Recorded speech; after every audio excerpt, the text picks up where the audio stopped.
Alam nyo ba guys, na ang teacher na to masipag maghatid ng estudyante na.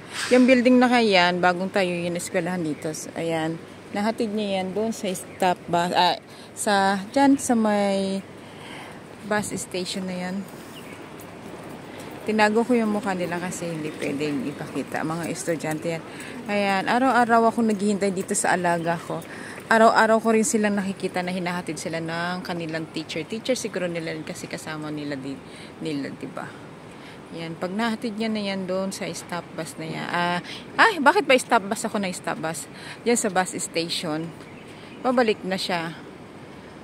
Babalik na siya sa eskwelahan. Siguro pinapasakay niya lang yan.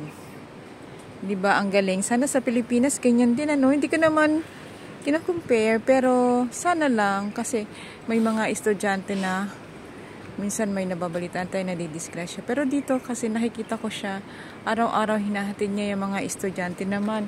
Estudyante na yan, tapos meron namang isa dito dadaan, doon sa may kasi dyan may footbridge. Hinahatid din dyan yung ibang estudyante. Bagong tayo lang yung eskwelahan na yan. Dyan kami sa building na yan. Ayan, nakikita ko sila araw-araw. Kaya natutuwa ako. Gusto ko nang i-share sa inyo. Alam ko sa Japan ganyan din, 'di ba? Nakakatuwa nang kasi, 'di ba? Kahit malalaki na sila, hinahatid pa rin sila ng teacher nila.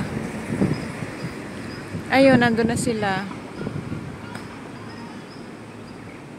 Ayan, pag dumating na yung bus na sasakyan nila, iiwan na sila ng teacher nila, babalik na ulit.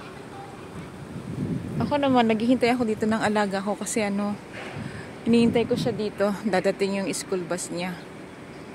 Ganun lang, mas okay yung work ko ngayon. Hindi ako nagpupunta sa school. Minsan nagpupunta ako sa school. Nagpupunta pala ako sa school. Naghatid ako ng lunch niya. Pero ako ang nag-insist na maghatid ng lunch kasi minsan nakaka-boring sa bahay, wala ka nang ginagawa pagtapos ng trabaho. Pero pagtambak naman ng trabaho kakainis din. Yun na ba yung teacher nila na pabalik? Hindi pa. Ayan na, pabalik na yung teacher nila, hindi ko napapakita. Ayun. Pabalik na yung teacher nila. Ayan, di ba? Nakakatuwa. Hinahatid sila. Ayan, pabalik na. Nandito, ayan na.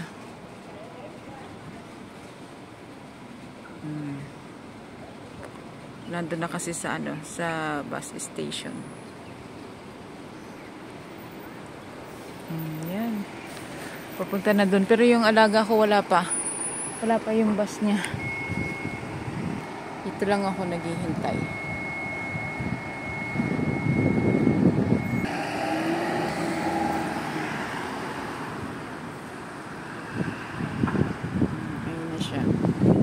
Bye!